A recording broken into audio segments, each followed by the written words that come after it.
woman, you're empowering a whole society. We made a conscious effort to bring in more women. And really, last year, about 70% of our entrepreneurs were women. So, I mean, it's important so that the women feel that they have the support and they're not alone. But more importantly, you ask, what can we do? It's partnership again.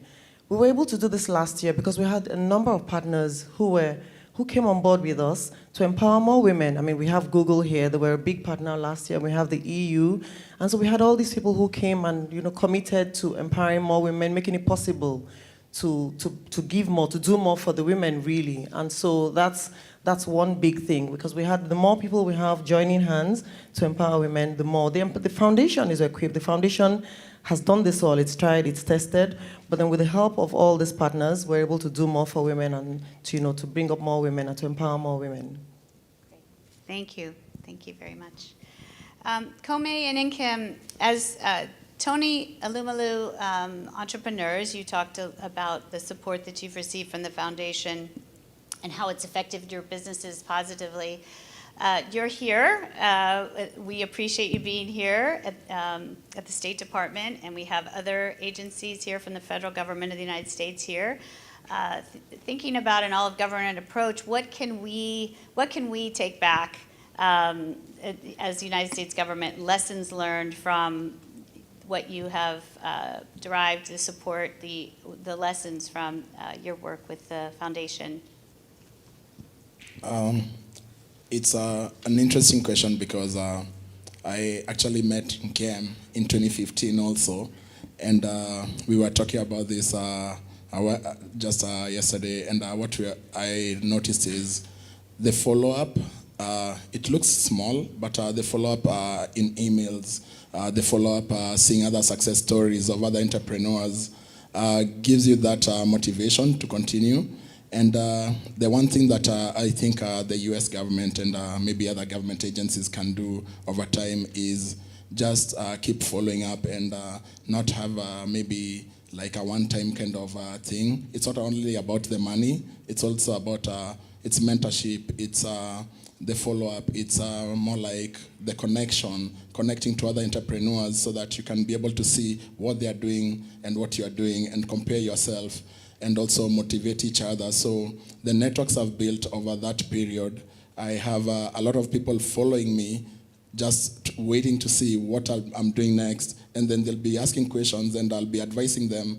And someone will be like, you have really good advice. In my mind, I'm like, it's just advice I have. It's just normal. But I think that follow-up is one of the biggest support systems that you can have and connections to other entrepreneurs over time. So I think that's something that can be improved on, and it's continuous. It never stops.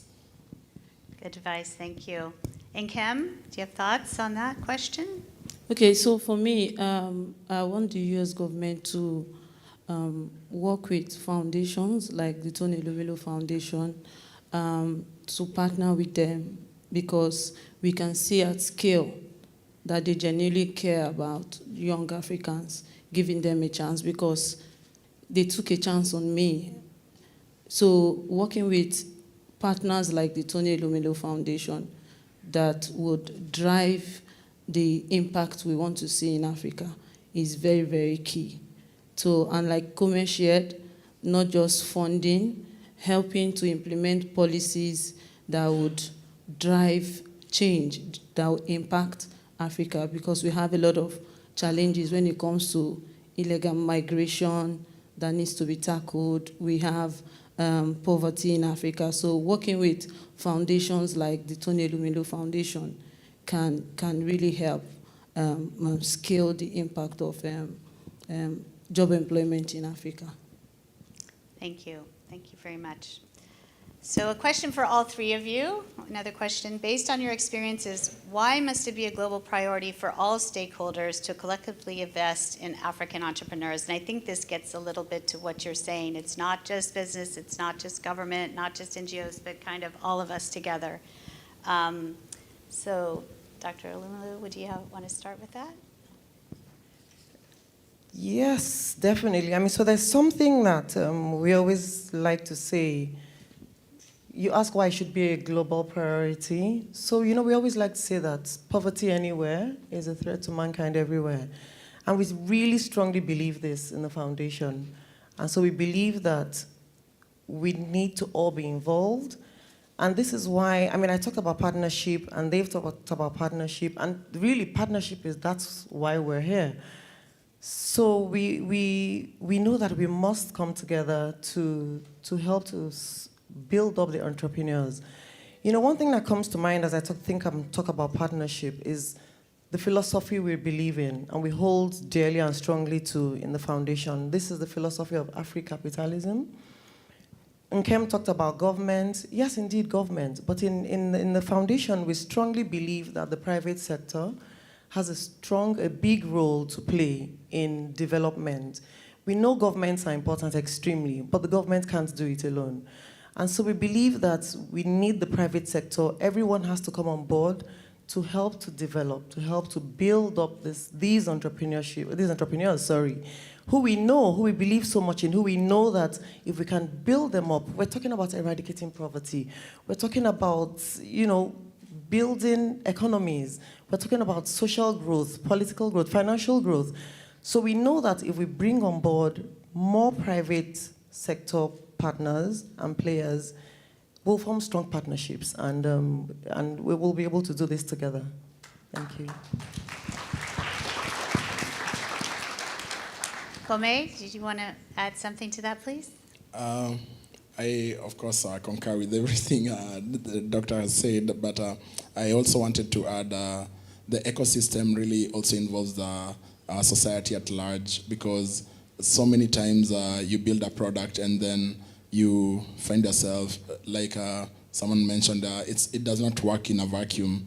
It actually works in an entire ecosystem where you have the private-public partnership. You have your government, you have your society, but also it's that connection and communicating the value of what you are trying to do, so that you can be able to loop all these guys into one thing and they communicate in one direction. Because if you have diverse views where people are not in the loop, it's like you are working alone. So that ecosystem is so important of all those partnerships, plus the society. And then now you can grow something organically.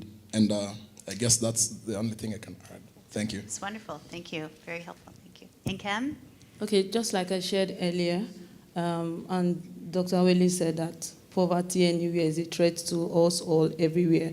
So for me, I think, like I shared earlier, government, the US government, our government, private sector need to take it as a very urgent global issue, because when it comes to unemployment in Africa, the people that will help create jobs for these people are young African entrepreneurs. So investing in these entrepreneurs is very, very key. Like I shared earlier, just because of a training and funding we got in partnership sponsored by the foundation with the European Union, I was able to create jobs for 100 women who had no jobs. And these women now have funds to feed and educate their children. And they've done they've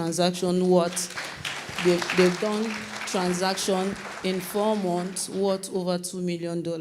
These are women sitting down, idle in their homes. So it's very, very key. When you invest in African entrepreneurs, young African entrepreneurs, they go on to create jobs that can reduce poverty in our communities. Thank you. Thank you. So our time is almost at an end, but I'd love for Dr. Elumelu to close us out with some closing thoughts about what the future looks like for young African entrepreneurs in this moment in time. What do you see? So for young African entrepreneurs, the world is at an interesting place now, and entrepreneurs will not be left out and cannot be left out.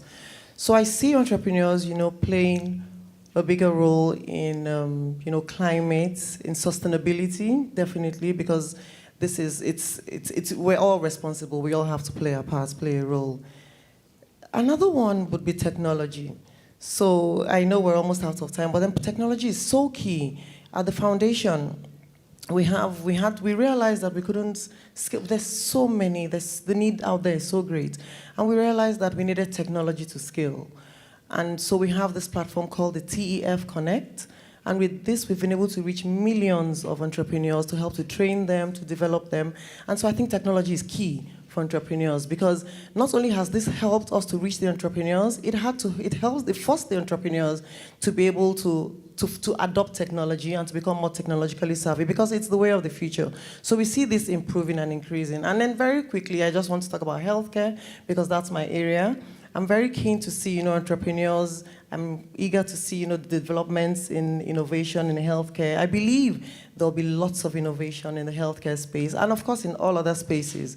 So really, that would be me for entrepreneurs in the future. Thank you very much. Well, we're going to close down this panel, although I would love to hear you all talk into the evening, and we'll have another chance upstairs. But I want to thank you for sharing your knowledge and your insights and your experiences with all of us, and for helping us come away inspired to go into these next few days and really have some really meaningful conversations about what the next steps are, what the action is. And I can't think of a better way to have kicked off this week than to have you all here. And so I thank you very, very much for being with us today. Take care.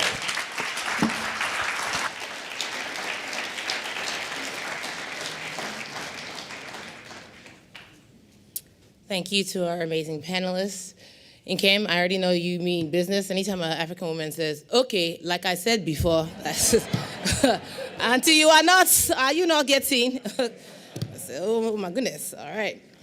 We are going to keep the program moving. Next, I want to introduce the U.S. Chamber of Commerce's U.S. Africa Business Center, who will be the start of our pitch competition. So coming to the stage, please welcome Rivera Yao. Yes.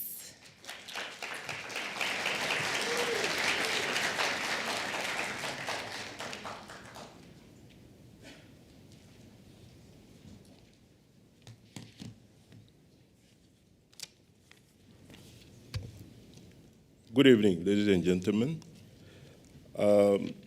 I'm really, really honored to be here representing the U.S. Chamber of Commerce.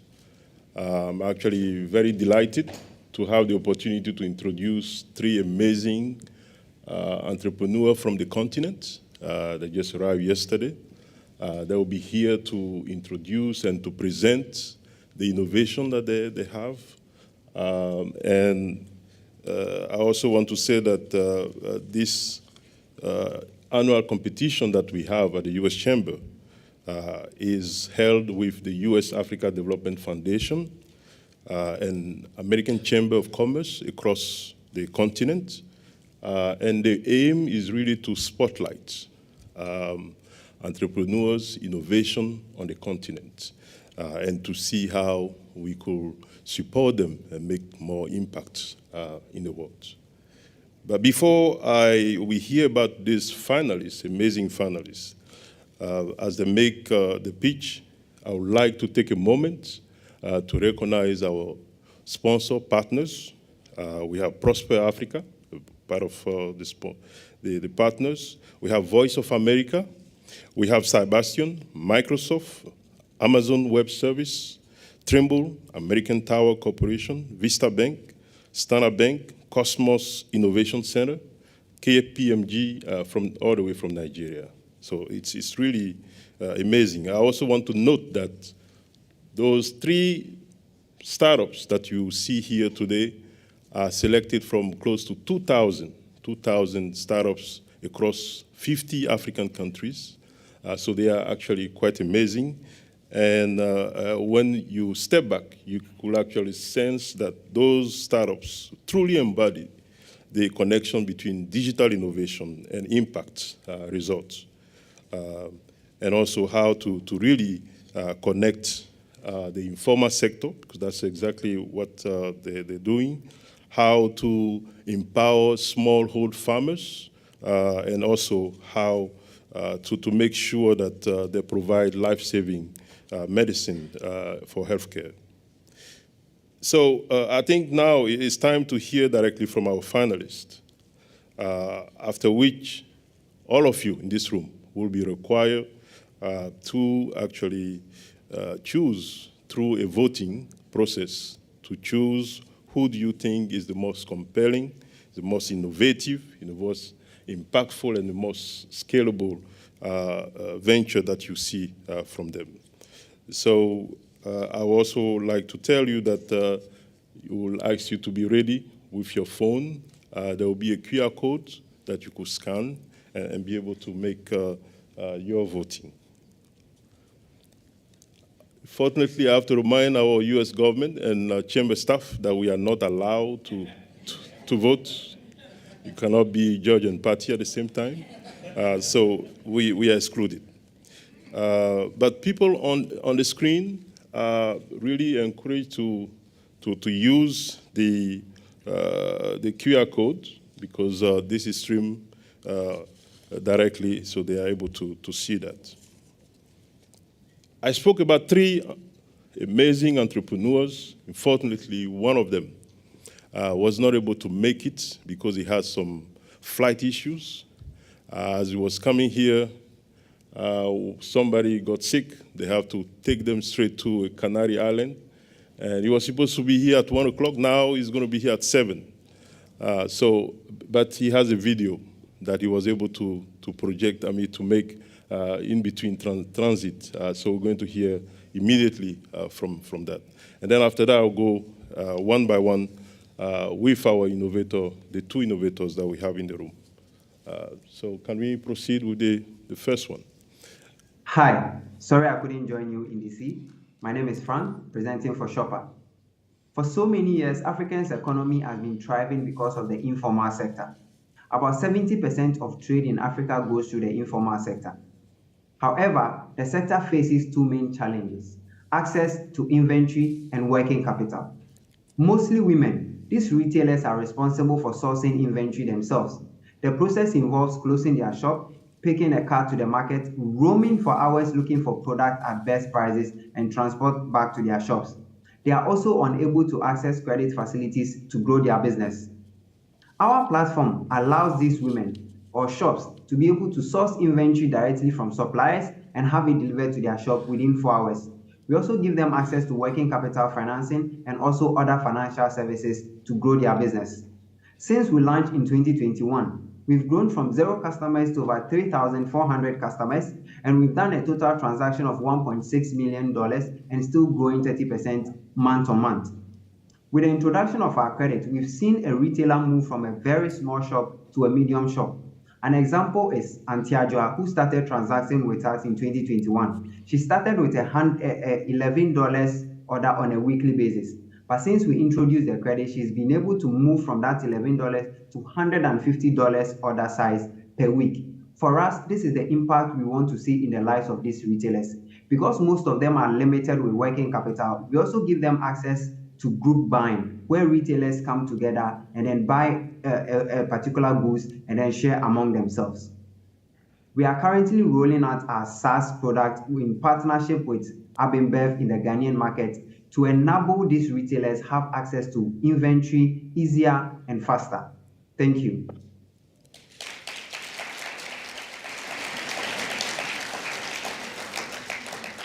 Thank you very much. This was Frank Nana Ade from Shopa, Ghana. I think we wish him the best. I think he's going to be here very soon. That shows the resilience of somebody was talking about. Yes.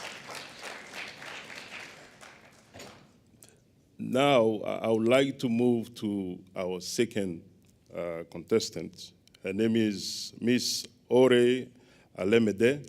She's a co-founder of Grow Agric. Grow Agric is an agtech startup working extremely hard in Kenya to support smallholder farmers. So we're going to give her the floor. She'll have about 2 minutes. This is exactly what Frank did. 2 minutes to speak about her innovation, how impactful the innovation is, and so she'll have that. Good evening, ladies and gentlemen. Can you hear me with a mic? Great. My name is Ore, and I'm the CEO of Grow Agric. Grow Agric is a farmers first agriculture technology company based out of Kenya that provides small-scale farmers with working capital finance, insurance, training, farm management tools, and connection to buyers. We aim to optimize the entire agriculture value chain for our farmers. We're powered by technology, so on our app, our farmers are not only able to access the services, but they are also able to add their records. And by adding their records, we provide them with easy-to-understand dashboard that helps them make better decisions about themselves and their farm.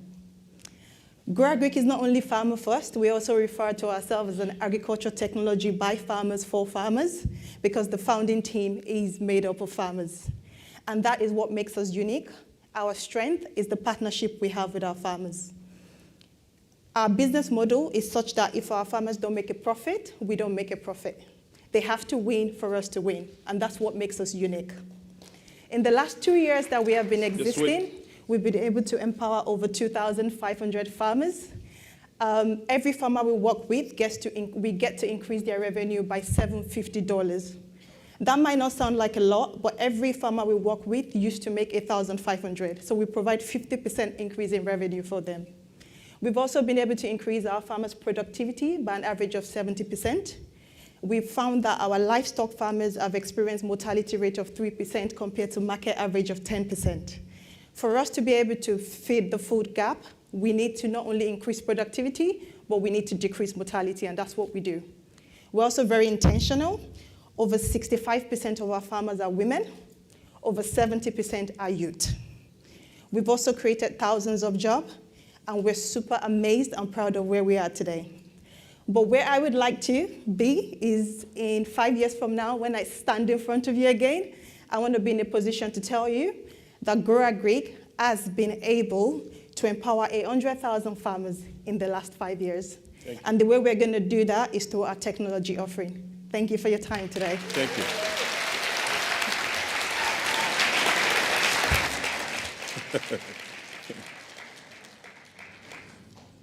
Thank you so much, Ore. We are not done. We still have one more. So I would like to call now Mr. Tunde. Mr. Tunde is a co-founder and CEO of Healthbotics, a startup that is specialized on bringing technology to healthcare, providing access to healthcare. So without further ado. Good evening, everyone. My name is Tunde Oyebamiji. I'm a medical doctor and the co-founder of Healthbotics Limited, the creators of Lendanam. Let me tell you a story. In Africa, 60% of patients receive healthcare in rural areas. Yet, 83% of the time they went to the rural hospitals to get care, hospitals don't have access to essential supplies like medication, blood, and even oxygen. 83% of care encounters by Africans ended up in we don't have. This is a big problem. This problem kills people. It killed my sister in 2011. Every single day in Nigeria, 145 pregnant women and 6,000 children with severe anemia die because they could not get a blood transfusion. While essential supplies goes to waste in urban centers, rural areas routinely face stockouts and patients suffer. To this, Lendanam is fixing this problem. We are using technology, mobile application, 24/7 call center, and an autonomous flying vehicles to connect rural hospitals to suppliers of essential medications, and we deliver to them right at their doorstep. Since we began commercial operation about 18 months ago, we've facilitated the movement of over 8,000 essential medical supplies, and we've made over $105,000 in revenue and attained profitability just within 10 months. Our business model is simple. We charge a 5% commission on the value of the entire cart, and also we have an inventory management software that we charge $35 for per month. As at the moment, we serve a network of over 109 hospitals in rural areas. We also facilitate over 800,000 care encounters per year. Our vision is to keep on doing what we're doing, serve 10,000 hospitals across Africa, and try to deliver at least 1,000 essential medical supply by 2020. And more importantly, prevent avoidable death, like my sister. Thank you.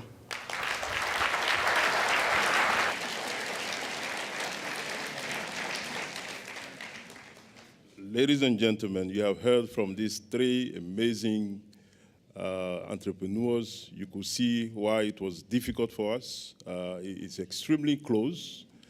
So you are actually required this time to take the QR code, scan, and we're just opening the voting now. You have about 10 minutes to vote, after which we're just going to close. The result will be announced later upstairs today. Thank you very much.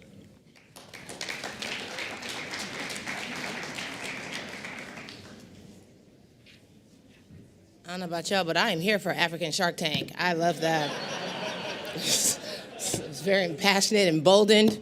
It's amazing. All right, so hopefully you guys are able to connect your phones to the QR code. If not, can y'all see it from back there? Yes? Okay, boom, boom, boom. All right, we're gonna keep it moving. All right, while you all are thinking over who will be the next contestant on Products Are Right, I am going to introduce someone that we all know. It brings me great pleasure to introduce this individual. You know him as an actor, you know him as a writer, you even know him as a DJ. But today, yeah, y'all know who I'm talking about. All right. Okay, everyone calm down. I'm somebody too, you know. But today he is here as an investor who is investing in the entrepreneurs from farms to film. Let us please welcome Mr. Idris Elba.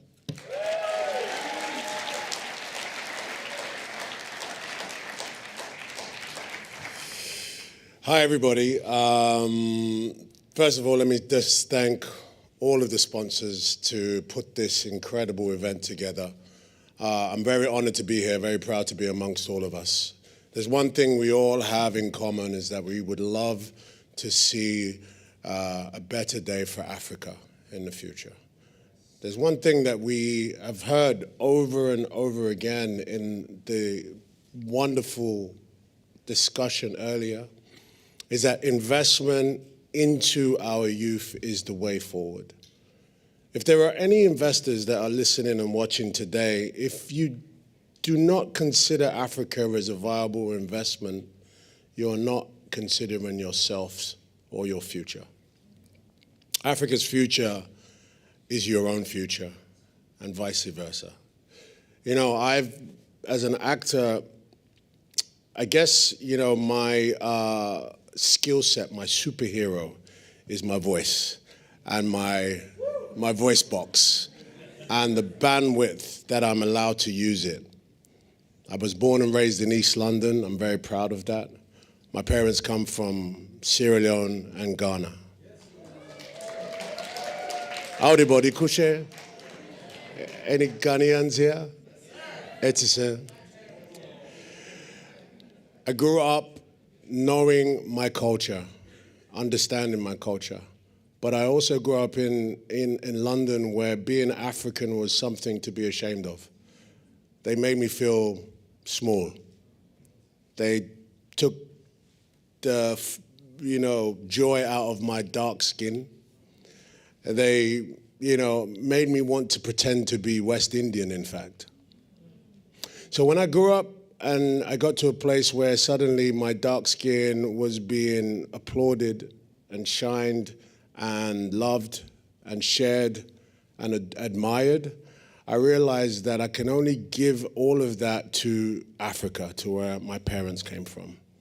My parents left their villages to go to the big city to create dreams for themselves. But one day they hoped to go back to the village. They didn't go back to the village. They stayed. They stayed in England. I managed to go back to their village. I'm still going back to the village. I'm carrying the dreams they took to London. I'm taking them to our village. And basically, my parents invested their dreams in me as a youth. So that is essentially the metaphor of what we are doing when we consider Africa's investment, when we consider investing in innovation. We've just seen from the most incredible panelists today that how innovators are not just thinking about money. They're thinking about social structures, social help. They're trying different things to help each other, okay? Farming is not sexy,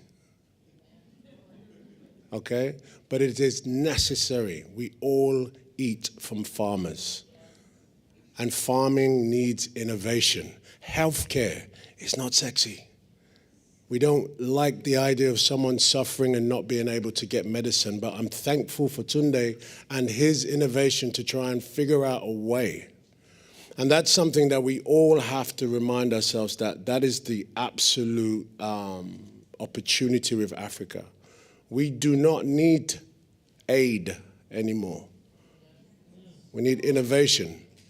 We need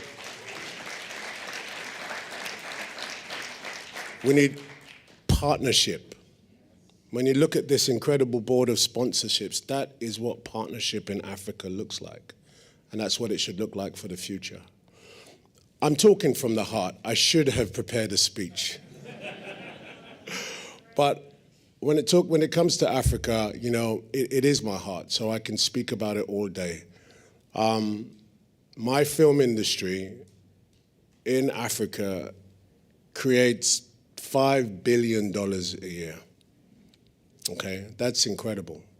But yet it's still underserved. And the reason why it's important for us to serve the film industry is because it is a window into Africa. It is also a mirror of ourselves, okay?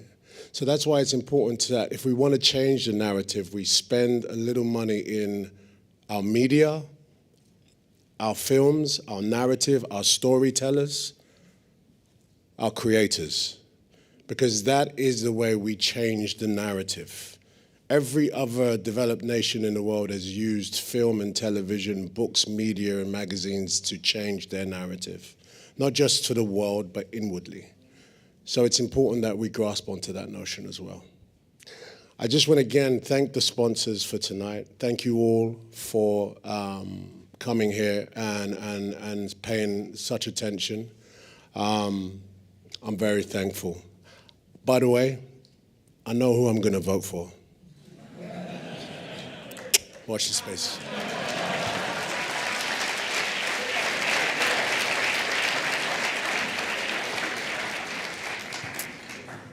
You didn't need a speech. That was from the heart. We got it. And I love that you said that it was your voice that was your superpower. That's what everyone else was thinking. It was your voice. Yeah, the whole. Yeah. Oh my God. It was his voice. Yes. It was. Yes. Yeah. It was definitely his voice. But if you take nothing else from what Mr. Elba said, we do not need aid. We do not need aid in Africa. We need innovation and we need partnerships. That's all you had to say, brother. That was fantastic. And so please vote. And while you're voting, we will then move this procession to the reception area. I'm pointing there because it feels like that's the only exit. So we're gonna go that way, y'all. But thank you all so much for being here. Thank you to our amazing panelists, to our innovators. See you guys upstairs.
Ready.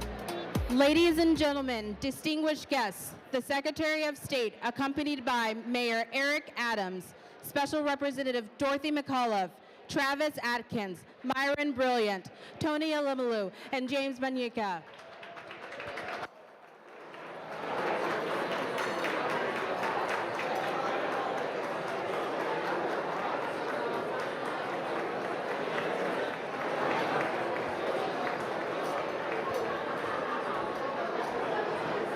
Hello.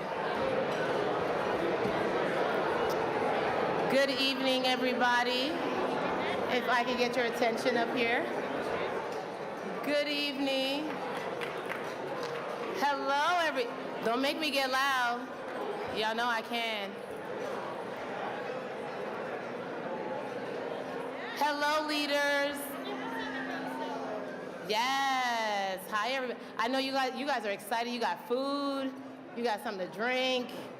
It gets you all riled up, I know, but we are here to keep the program going. Let me get a two-step if you can hear me. I don't think they can't hear me in the back. The alcohol is flowing back there. Okay, we gonna keep it rocking though. I'm so glad that you guys found your way up here. It was a little bit of a maze, just a little bit. But now that you got something to drink, I want to introduce a representative from tonight's sponsor, Google. Google is giving away $2 billion tonight. I thought that would get your attention. They're not. I just wanted to see who was listening, you know. $2 billion got a whole group of people like, whoa, hey. All right. I want to introduce a representative from the evening sponsor, Google. Google last year announced a $1 billion investment in Africa over 5 years to cover a range of initiatives from improved connectivity to investments in startups. The folks who are talking, they're gonna miss all their blessing. It's okay. God told me to tell you you're not gonna make it. Here today to tell us why and how Google is investing in Africa is James Banyika, Senior Vice President for Technology and Society, Google Alphabet.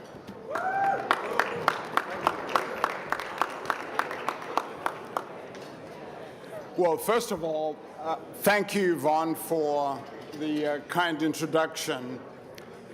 Secretary Blinken, Mayor Adams, members of the diplomatic corps, distinguished guests, good evening, or I should say, Maneru, as we say in Zimbabwe, where I was born. I'd like to thank our esteemed colleagues at the Tony Elumelu Foundation and the State Department for putting together this very important event. Google is proud to support this gathering and what it represents, and we're looking forward to this week's summit and the opportunity to learn more from each other about how to expand innovation, entrepreneurship, and advance Africa's digital transformation. Sundar Pichai, our CEO, recently said something that I believe in, and I think many of you would agree with this, which is that, quote, increasingly Africa is a place where innovation begins and spreads to the rest of the world, end of quote. At Google, we believe that African-led innovation is important to addressing many of the opportunities and the enduring challenges that the world faces. And Google's very proud to be a partner in Africa's economic growth and digital transformation. And this goes all the way back to Google's very early days. Some of you may not know that Google actually bet on Africa in 2005, when it was still a very young company, with the investment in a major submarine telecommunications cable, the Seacom cable, and it's an investment that we've actually doubled down on ever since. We took our biggest step last year, as Yvonne mentioned, when we actually announced our plan and commitment to invest $1 billion in Africa over the next 5 years. And our priorities in that investment include a few things. They focus on ensuring affordable internet access, on investing in people and in startups, and also using innovation to advance societal goals and challenges that plague the continent. As part of this investment, I should mention a few things that we're already doing and have begun to do. First is we've actually developed and deployed a state-of-the-art Equiano sea cable that runs all the way from Portugal and along the entire western seaboard of the African continent, all the way touching multiple countries, all the way down to South Africa. And this is going to help provide faster and cheaper connectivity across the continent, driving more than $17 billion in economic growth and also creating jobs in the countries that it touches. We've also accelerated our commitment to empower 10 million learners in Africa with digital skills. In fact, we're already ahead of schedule. We've already hit 6 million people who've actually trained with digital skills, and we plan to do more, and we're not done yet. We've also started to harness artificial intelligence, and in fact, recently this year, we added 10 new African languages spoken by over 165 million Africans to Google Translate. We've also enabled things like the detection of locust breeding grounds, which actually are fundamental to tackling the food insecurity issues, especially in West Africa and other parts. And we've also expanded in an era of climate change and climate disasters, we've actually expanded our flood forecasting alerts to 15 African countries just this year. Let me say a few more things quickly about our work and partnerships with respect to advancing innovation and entrepreneurship specifically. First of all, we recently set up an AI research center in Ghana, in Accra. And this is our first such investment on the continent, and it focuses on developing African approaches to using AI technologies to tackle the issues and opportunities in Africa. Our Google X Tara team is using advanced laser technology to bring high-speed connectivity to places that have very little infrastructure. And already we're working with local partners in about 6 countries that are already receiving the benefits of this technology.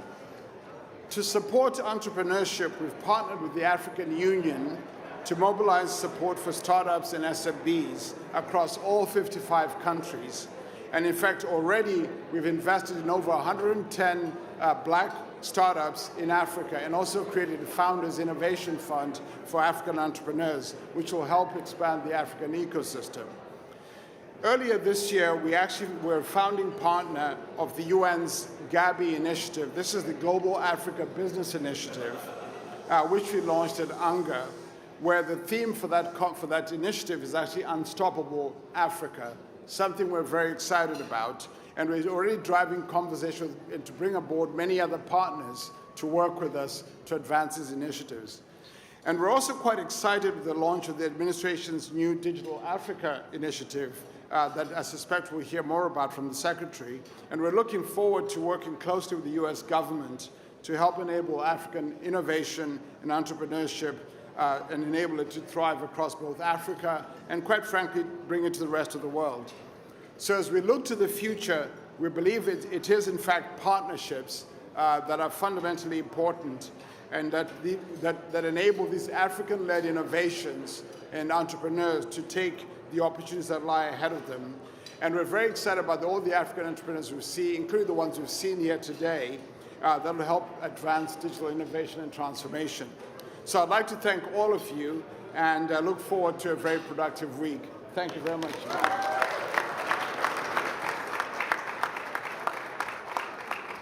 All right. So here's what we're going to do. Because the noise on the other side, that's not going to fly over here, guys. We are invited guests, and one thing I know about Africans, we love respect. We love hospitality. And so when we are invited guests in somebody's house, what do? We're going to take it back Black church style. Turn to your neighbor. Say, neighbor, you're talking right now. And I would like to hear what's happening on stage. So neighbor, can you please be quiet? Neighbor, for the entirety of the speeches. God bless y'all. Okay, hallelujah. Won't he do it? Won't he do it? Thank you. All right, please allow me to bring up on stage next. I got me I'm sweating out my curls now. Where do I go next? All right, thank you. It is really, truly an honor to hear how American and African innovation are converging and all the work that Google is doing to, y'all, I'll take my heels off, don't play with me. And now for the moment we have truly been waiting for, let us please welcome to the stage Myron Brilliant, and he is, we talked, and he is very brilliant, Executive Vice President of the U.S. Chamber of Commerce, and Travis Atkins, President and CEO, of the U.S. African Development Bank, to share with us the story and the results of the 2002 Africa Digital Innovation Competition pitch. Are y'all ready to hear who won? Are you gonna stay quiet to hear who won, though? Okay, God bless everybody. Come on, come on. Travis. Thank you. Thank you very much. I'll be very brief because I don't want to get in front of the diaspora and our youth entrepreneurial winners. Just want to take a moment to say that to see you all from this vantage point is to remember why I fell madly in love with the people of Africa and their wonderful diaspora, which I and my mothers and fathers are so happy to be a part of. Good evening to all of you. It's my great honor to represent the U.S. African Development Foundation here this evening among tremendous gathering as such as this of innovators, change makers, investors from Africa and the African diaspora.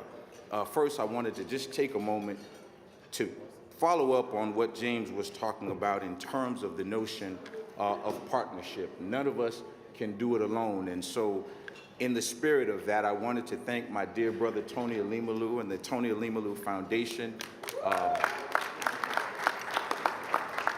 whom the U.S. African Development Foundation has just signed a 5-year, $20 million partnership to invest in women and youth entrepreneurs in about 16 countries across our beloved continent.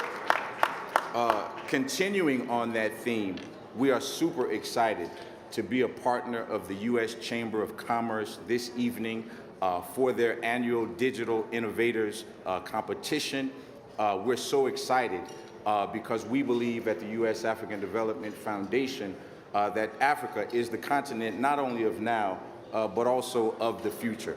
And so in that spirit, let's get to find out who the winners are, where these votes came down, and who we will celebrate. You want to come on up, Myron? I will. Thank you. So I hold the results here, and if you want to hear them, you got to quiet down. Let me begin by just saying, Evan, you've got a lot on your plate, but we're going to hire you at some point to do an event with us as well at the U.S. Chamber of Commerce. Let me thank Secretary Blinken and the State Department, Dorothy McAuliffe and Jose Fernandez, and all the people at State that are making not only tonight available to all of us, but the next couple of days. Please give Secretary Blinken and the State Department a round of applause. Is that all you can do? Let's raise it up. Now, let me also say there is so much excitement in this room. There's so much energy, and it's because so much is going on in Africa. And we've been talking about the entrepreneurial spirit, the innovation that is relevant in this room, but there's a lot of work still to be done. And so for the U.S. Chamber of Commerce, the largest business organization in this country, the work does not stop when the summit ends. The work continues. And for the entrepreneurs in this room, what we want is the partnership with our government and the governments represented here during this summit to continue to drive innovation in partnership with the private sector. Please endorse that and support that.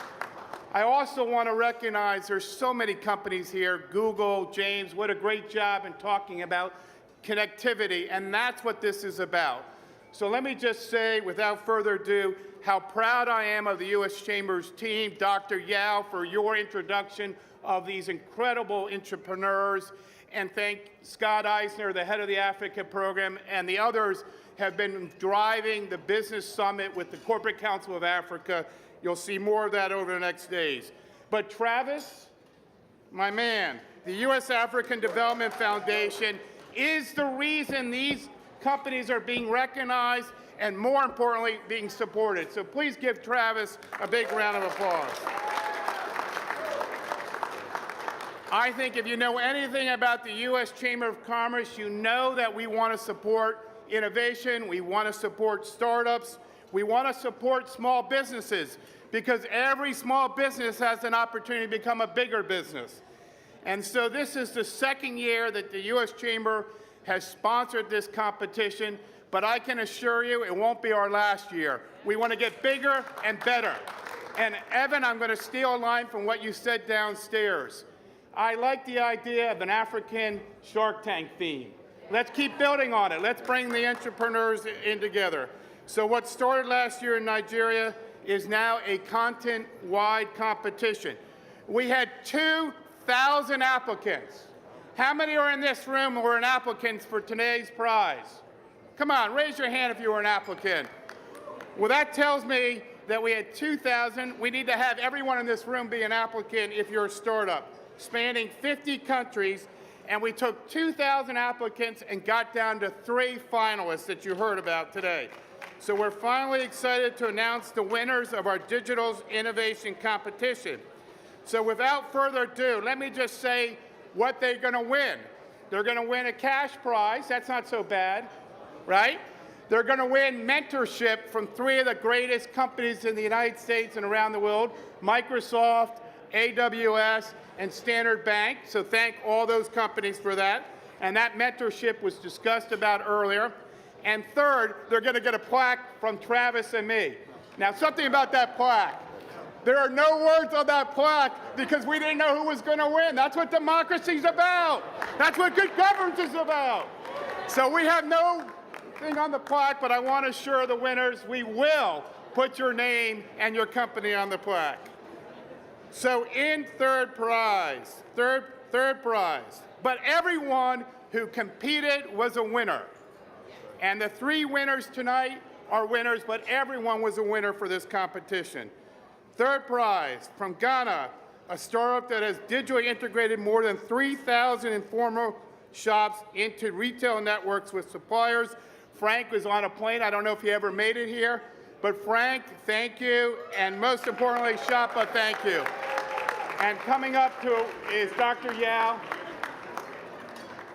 Travis, you do the honors of announcing. Travis, you got to announce the second prize. Fantastic. Our second prize winner, who dazzled us tonight with her rhetoric, with her story, with her voice, Ore from Grow at Greek, Kenya.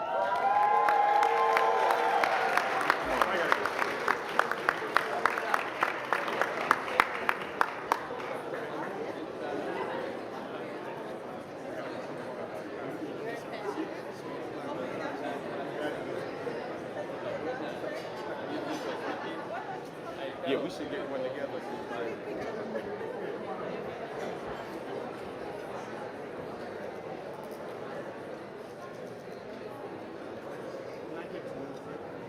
Let's get one second. Thank you.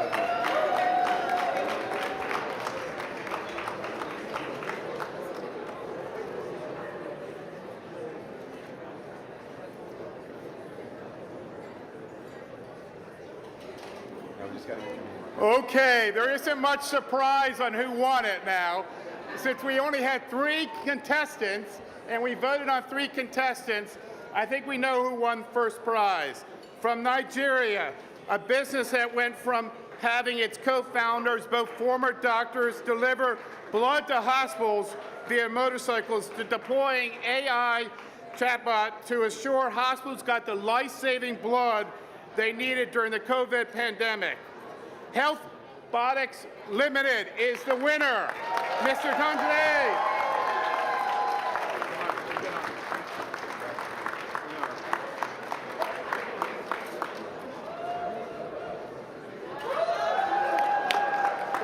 Put it up there again. Put it up there. Okay.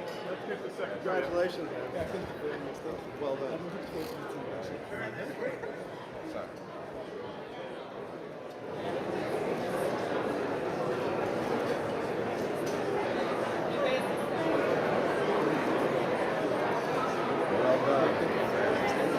Congratulations. I think we're done. Can I say one more word, Mike? Sorry. Hey, everyone. I just wanted to make clear something that Myron was sharing with us a few moments ago. When he said that everyone was a winner, he wasn't just saying that in the sense of moral victory. What we decided to do at USADF is to give grants from our agency to all 10 finalists of the program. And so everyone who made it into the top 10 will be new grantees of our agency. Thank you. Thank you. I don't know about you, but that sounds good to me. How many of y'all want to enter next year? We got any entrepreneurs? All right. Maybe y'all don't like, fellowships with the government or help with your, but I'm applying. Can I apply? Okay. Y'all gonna see me back here next year. Okay. How we doing? Turn to your neighbor. Neighbor? How we doing? Okay, that's better. Thank you so much. All right. Coming to the stage next, it brings me great honor. Now, y'all know this man is from the tri-state. This man is from New York. He not gonna handle y'all talking. Y'all can play me if you want, but he been through some things. I feel like this not gonna go well. I've been to Brooklyn, I've been to Harlem, I've been to Upper Manhattan, or what they calling it now? Is that what? Okay. It's not gonna go well for y'all if you don't listen to this man. So, coming to the stage now, I am honored to welcome New York City Mayor Eric Adams.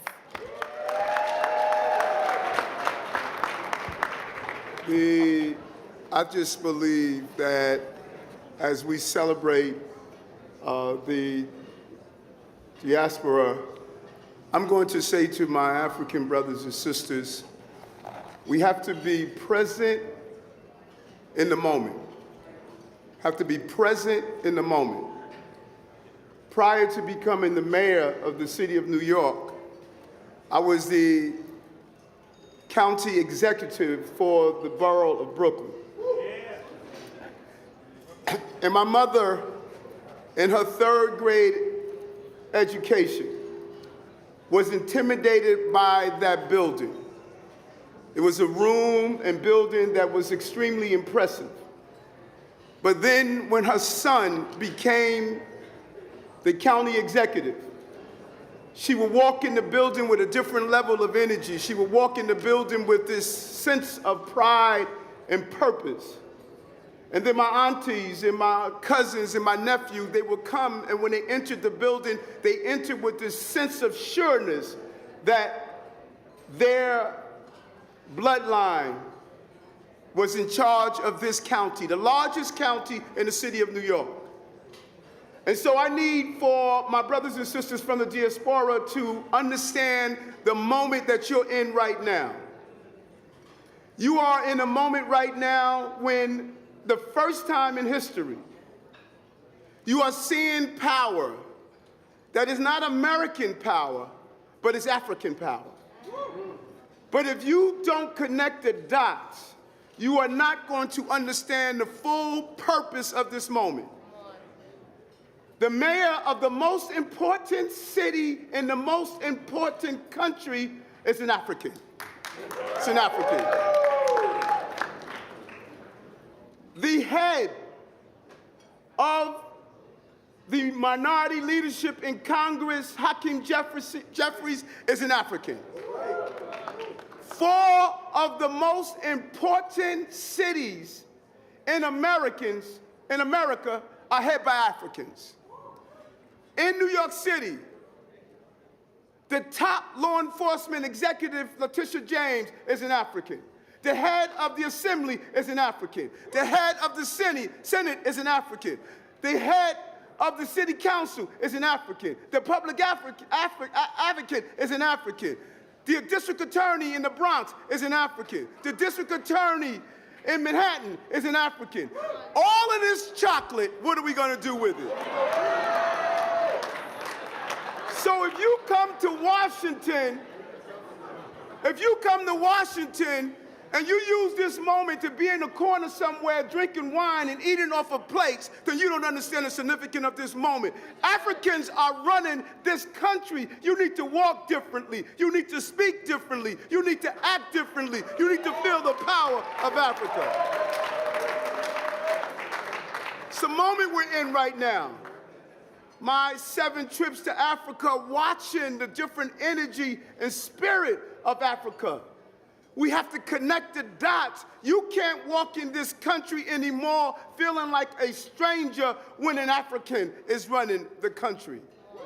You have to think differently of what we must do. You have been denied, ignored, and exploited on the continent of Africa for too long. All of your natural resources have been taken. You're the largest producer of cocoa, and others have made the chocolate out of it. Now you make the chocolate out of your cocoa coming from your country. Use your natural resources in a manner they're supposed to be used, and bridge the gap with your cousins, your uncles, your aunties that are here in America. When I went to Ghana last year, in Gorée Island 2 years ago, we left the continent in slavery. I returned with the majority. That is how we have to start thinking as Africans. So this conference is significant. Share ideas, cross-pollinate energy, come up with real gains. Let's focus on what is needed on the continent. And let's utilize the power we have here and make it exciting and encouraging. Let's duplicate what Ghana is doing, giving citizenships to those who are here in America so they can be citizens of the continent. Let's allow that due partnership of our aunties, our uncles, and our friends coming home. My mother transitioned last year from the physical to the spiritual.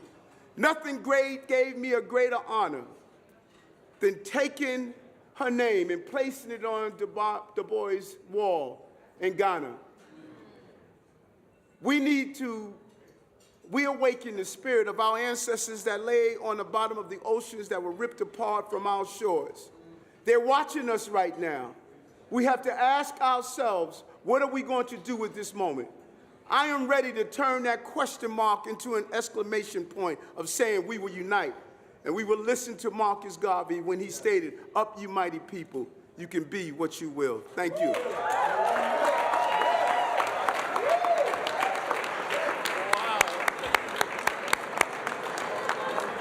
I told you he wasn't playing around.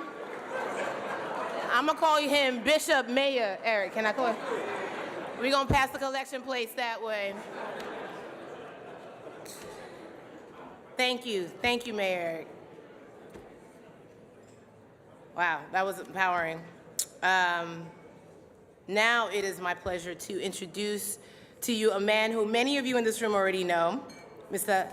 Tony Elumelu, Chairman of the United Bank of Africa and founders of Ears Holding. Through the Tony Elumelu Foundation, Tony has committed to improving lives and transforming Africa, and has twice been made the prestigious Time 100 honors list for his support of African entrepreneurs, which brings him here today. Tony.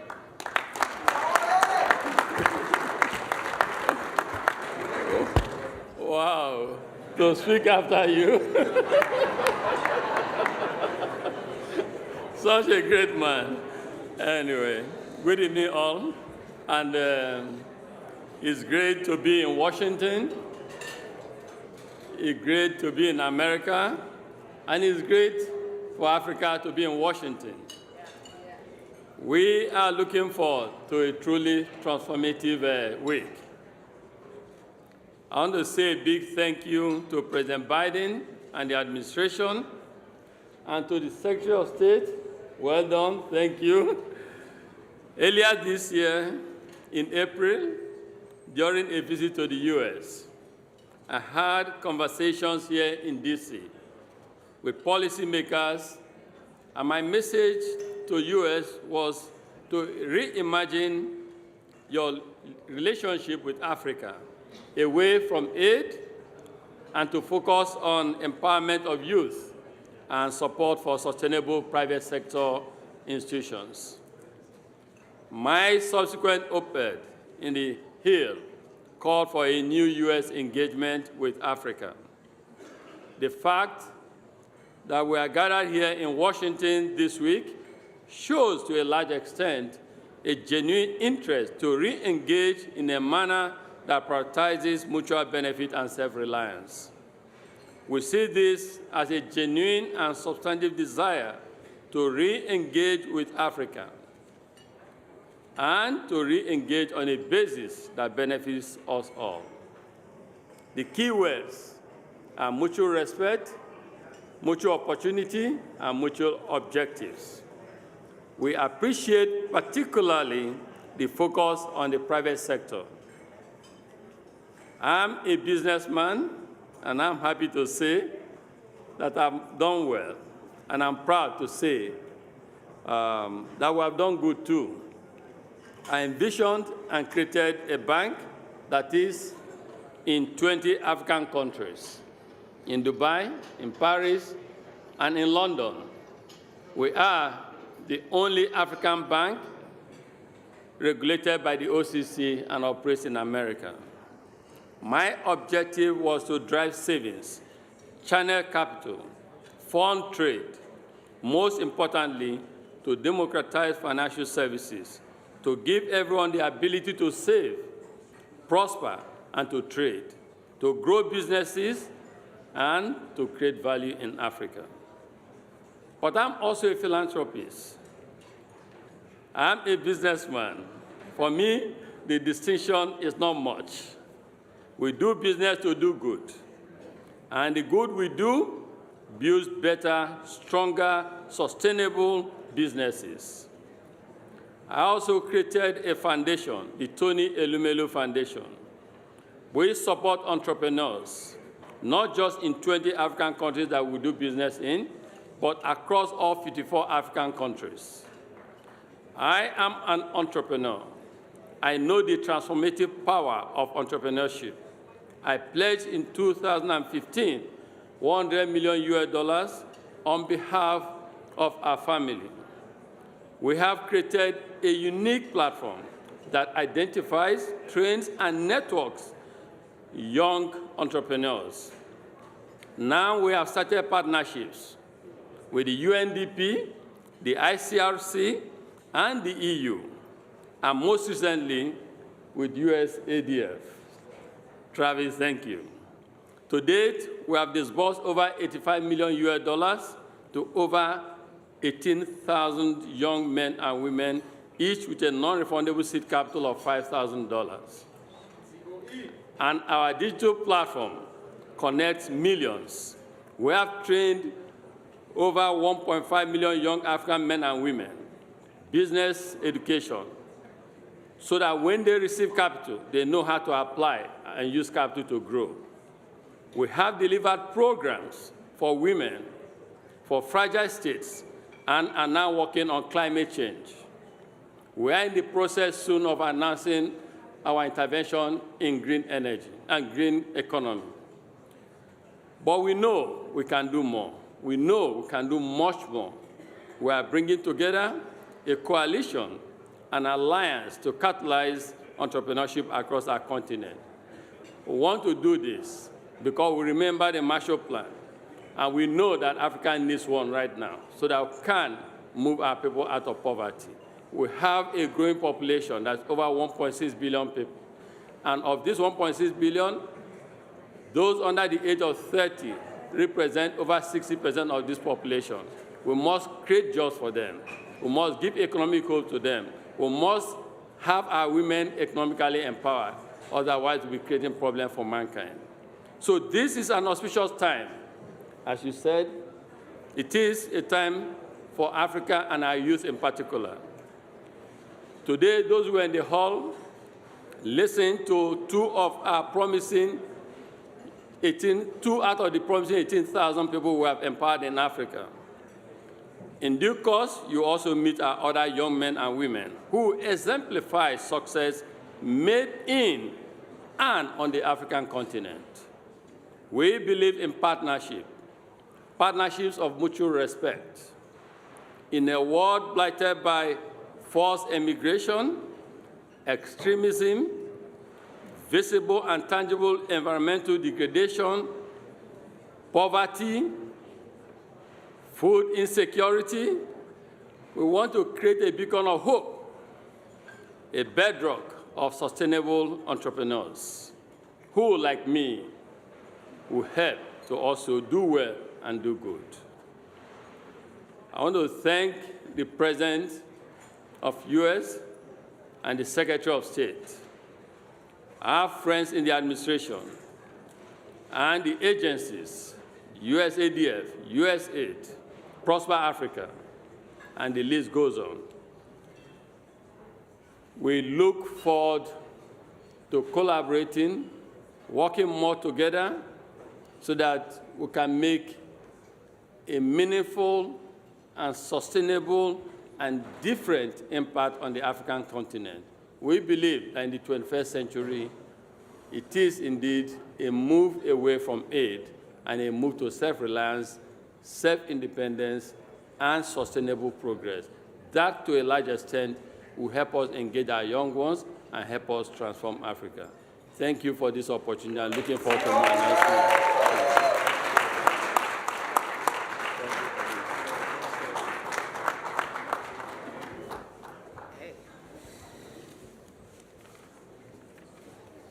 Thank you, Tony. Everything he said, I concur. It is time, and this is the room. These are the people to make the difference.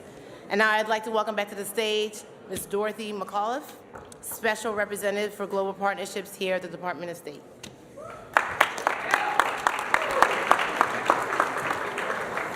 Well, thank you so much. It is an exciting night. It's such an honor to be joined by so many innovators and leaders from both the United States and Africa. Welcome to the State Department.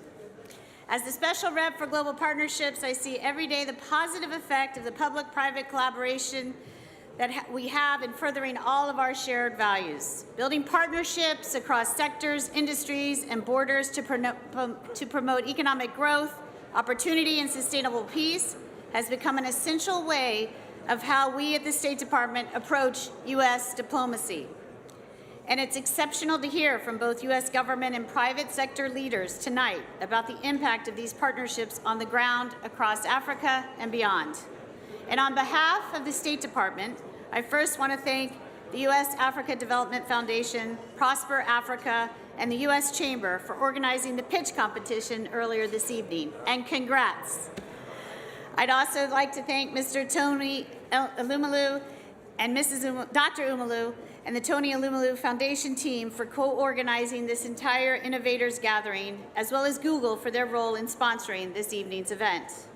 And finally, but not least, thanks to our chef, Pierre Thiem. Thank you, Chef.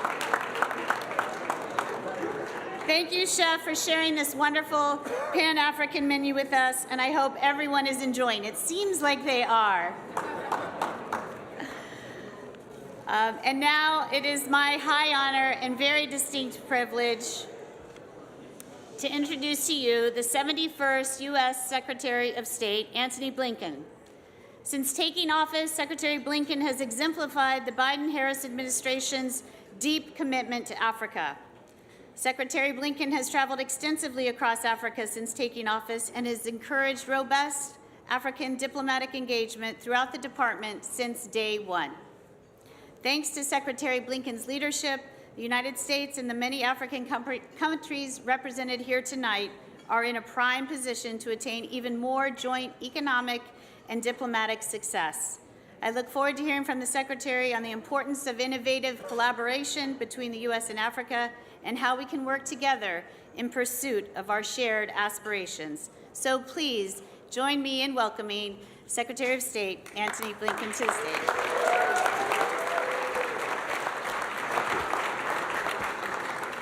Good evening, everyone. So, I am here to tell you that we have another 10 speakers who will soon be coming. We are so thrilled to have you here at the State Department. Now, I have not heard or seen this room this animated in the 2 years that I've been here. So there's something in the water. By the way, you are in the Ben Franklin room. You can see Ben looking down on us over there. He was America's very first diplomat. He signed our first treaty. He charted the Gulf Stream. He pioneered electricity. He gave us our ethos of self-government, and none of this did he do while sober. So please feel inspired. Let me begin by thanking our extraordinary MC for this evening, Yvonne Orji. Yvonne, thank you. Nothing makes you more insecure than having to follow Yvonne on stage. Yvonne once wrote that Nigeria made me, America raised me. We often say that one of America's greatest strengths is our diversity. There are few greater testaments to that than the immense contributions of the African diaspora community, which is clearly out in force tonight. It is great to have you here. There are so many other folks here I'd like to thank this evening.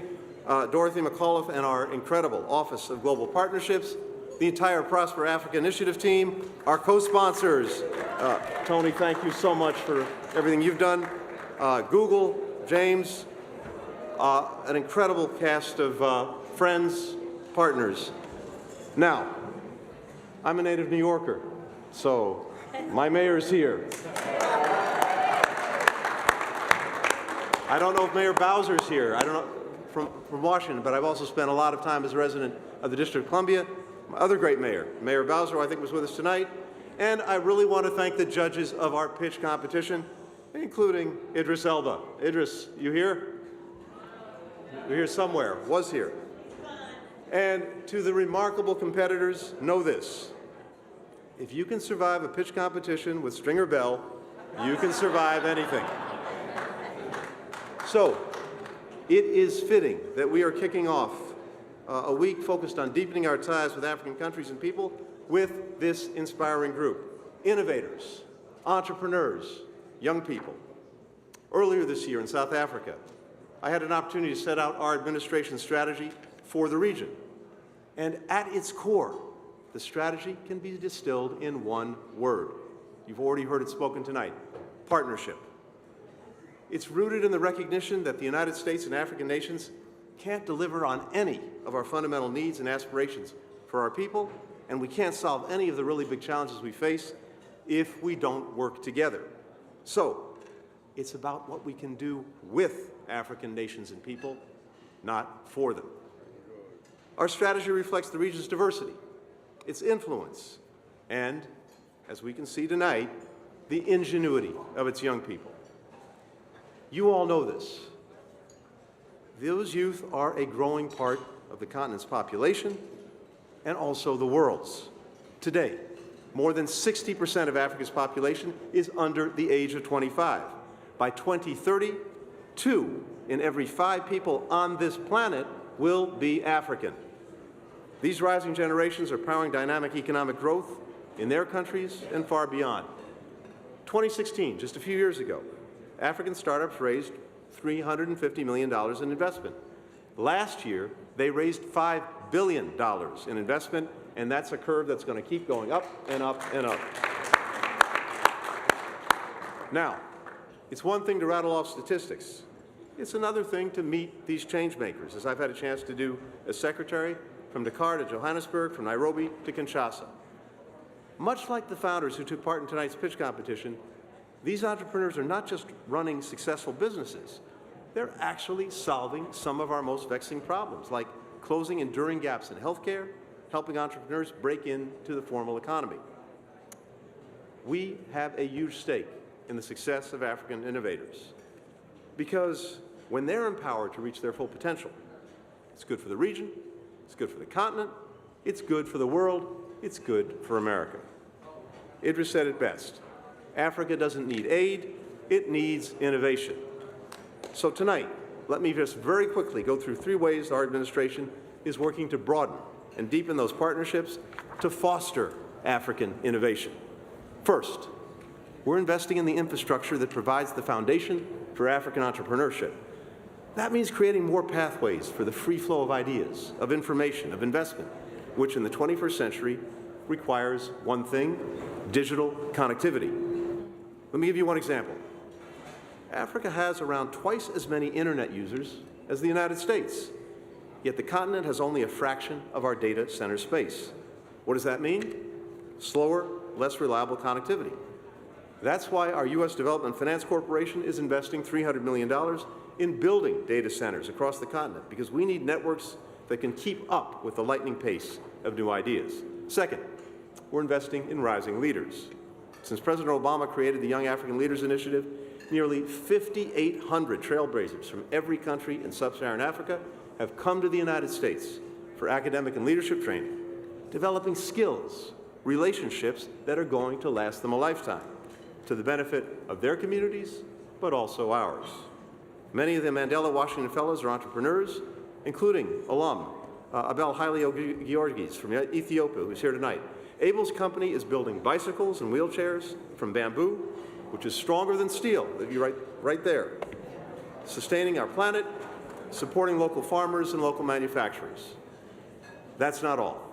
In September, the U.S. Africa Development Foundation teamed up with the Tony Elumelu Foundation to create a new program to provide financing, technical assistance, and mentorship to emerging innovators in Africa.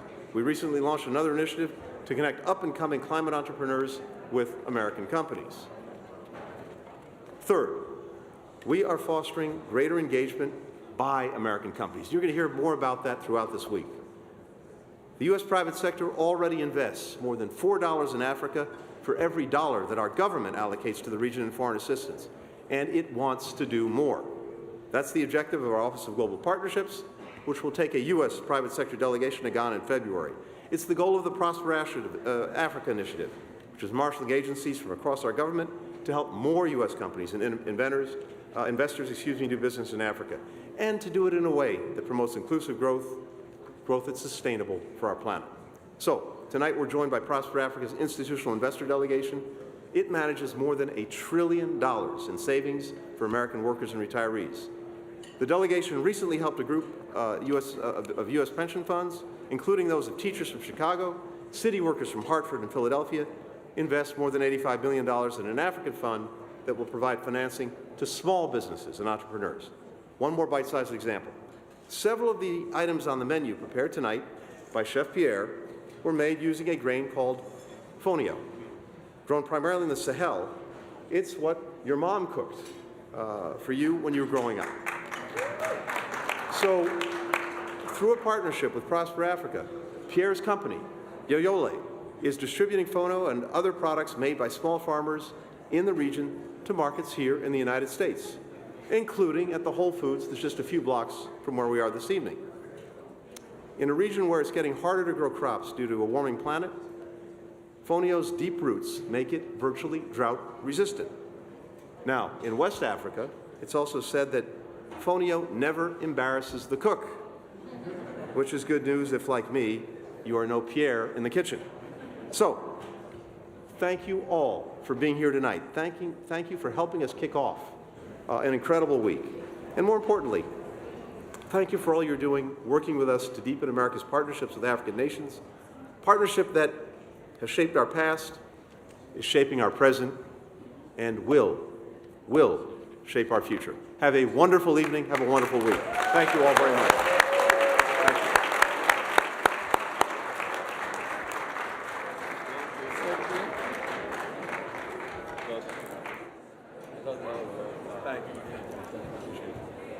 And now you all can talk amongst yourselves. What? Go enjoy yourselves. Have a good night, guys. Great job. Thank you so much.